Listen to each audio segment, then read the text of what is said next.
आज के लेक्चर में हम डिस्कस करने वाले हैं simply about the unification process of Germany and Italy.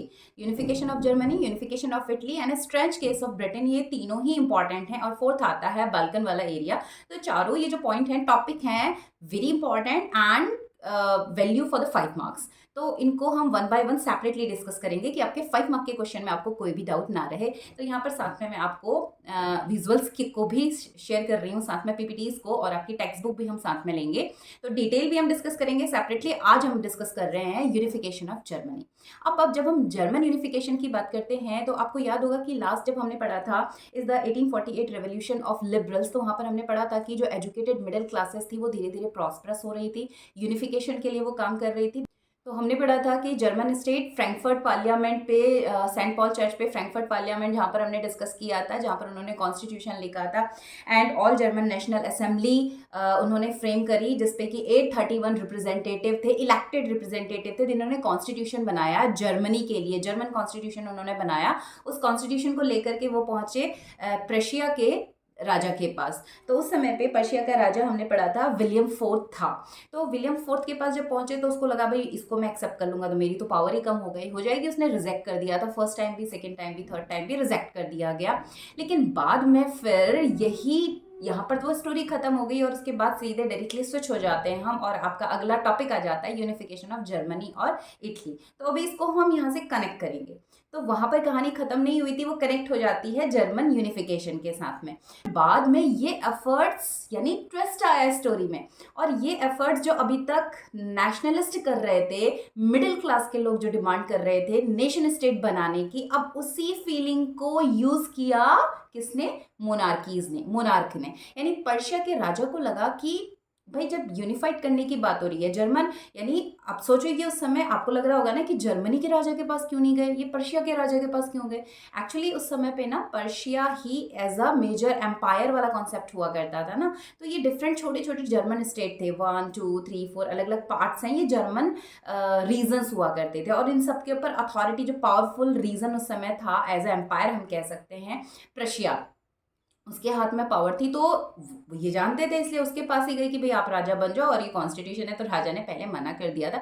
बाद में राजा को लगा कि भाई आइडिया तो अच्छा है, क्यों ना मैं इसको खुद से एफर्ट्स लूँ। तो अभी पर्शिया के राजा को लगा, यानी मोनार्की की तरफ से अब एफर्ट्स आया यूनिफिकेशन के लिए। क्यों? क्योंकि राजा को लगा कि सेम आइडिया को अगर मैं यूज करता हूँ, ये भी क्या चाहते हैं? यूनिफिकेशन चाहते हैं। ये अलग अलग हमारे स्टेट्स बने हुए हैं, ठीक है, हमने अलग अलग पॉइंट काउंट किए। अब ये 1 2 3 4 5 6 7 8 अलग अलग रीजन बटे हुए हैं। इन सबको अगर एक कर लूंगा तो इन सबका राजा मैं बन जाऊंगा, ऑटोमेटिकली यूनिफाइड हो जाएगा। तो अलग अलग राजा के कंट्रोल में, फिर वो मेरे कंट्रोल में आ जाएंगे।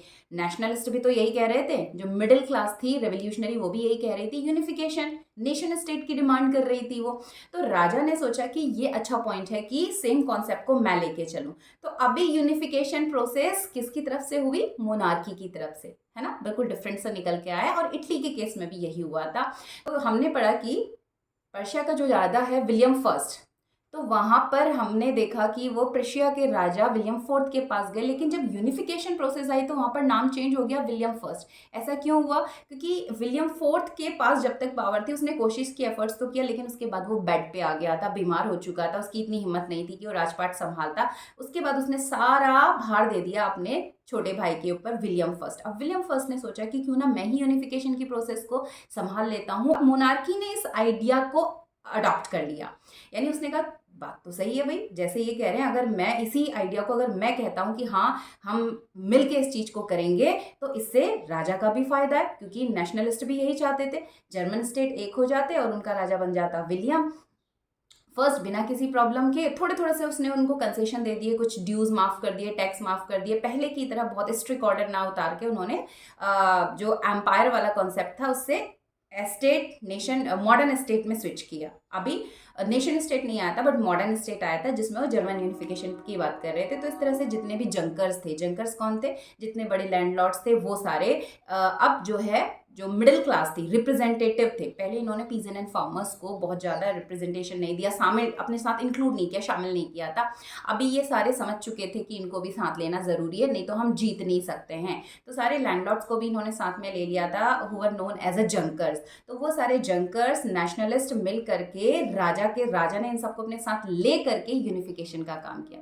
अब राजा खुद तो काम करता नहीं है, उसको तो युद्ध लड़ने फाइनली हो जाता है ना। तो ये काम विलियम फर्स्ट ने, जिसको कि अपने बड़े भाई से ये मिल चुका था कार्यभार यूनिफिकेशन, यानी जर्मनी का राजा अब विलियम फोर्थ की जगह पे फर्स्ट बन चुका था, तो उसने अपने चीफ मिनिस्टर, जिसका नाम था ऑटो वन बिस्मार्क, उसको दे दिया था। और chief minister auto von Bismarck ने बहुत ही अच्छे से इस ड्यूटी को निभाया। तो जैसे एक आर्किटेक्ट काम करता है ना कि मैप डिज़ाइन करना, घर कहाँ पे बनेगा, कैसे बनेगा, किस तरह से उसकी डिज़ाइनिंग होगी, तो ऐसे ही बिस्मार्क ने सारी प्लानिंग करी और 7 साल तक वॉर लड़ा, यानी कैसे वॉर लड़ा जाएगा, पॉलिसीज क्या होंगी, सब कुछ उसने प्लान किया। इसी वजह से ऑटो वन बिस्मार्क को बोला जाता है आर्किटेक्ट ऑफ जर्मनी। ठीक है। And then after there was war for the 7 years, किसके साथ? फेड कंट्रीज के साथ, दैट इज FAD। तो फेड कंट्रीज के साथ 7 साल तक प्रशिया को वॉर करना पड़ा। FAD is a France, Denmark, Austria. ये जो रीजन थे, जर्मन रीजन जो भी थे, वो इन फेड कंट्रीज के कंट्रोल में थे। ठीक है। तो इन फेड कंट्रीज के साथ 7 साल तक प्रशिया ने कंटिन्यूस वॉर किया और फाइनली जीत गया। और जीतने के बाद जो डिफरेंट जर्मन रीजन थे, ये सब यूनिफाइड हो गए, प्रशिया के कंट्रोल में आ गए और बन गया पूरा जर्मन नेशन स्टेट। और उसके बाद एक प्रॉपर प्रोक्लेम करवाया गया। तो जीतने के बाद एक बड़ा सा समारोह हुआ, प्रोक्लेमेशन का प्रोग्राम रखा गया, जिसमें कि सबको इनवाइट किया गया। पैलेस ऑफ वर्सल के हॉल ऑफ मिरर्स में, राजाओं के बड़े बड़े हॉल हुआ करते थे, तो हॉल ऑफ मिरर्स शीशे से सजा हुआ बहुत बढ़िया सा हॉल, जहाँ पे कोर्ट और सेरेमनीज हुआ करती थी। तो उस हॉल ऑफ मिरर में ये सारा प्रोक्लेमेशन का प्रोग्राम, जिसमें कि उसका हम बोलते हैं ना राज्याभिषेक हुआ था। तो विलियम फर्स्ट राजा बना, जो ऑलरेडी राजा था, बट अभी तक तो वो प्रशिया का राजा था, लेकिन अब वो पूरे जर्मन नेशन स्टेट के फॉर्म में जो यूनिफाइड करने की कोशिश कर रहे थे, तो अब वो जर्मन स्टेट का, यूनिफाइड जर्मन स्टेट का राजा बन चुका था। इस तरह से 1871 में जर्मनी फाइनली यूनिफाइड हो गया था। और उसके बाद बेसिकली उसने कौन सी चीज़ों पे, विलियम फर्स्ट ने इन चीज़ों पे बेसिकली फोकस किया। यूनिफिकेशन ऑफ इटली के लिए 5 मार्क के आंसर में आप इन पॉइंट्स को लिख सकते हैं। अगले वीडियो में मिलते हैं इटालियन यूनिफिकेशन के साथ।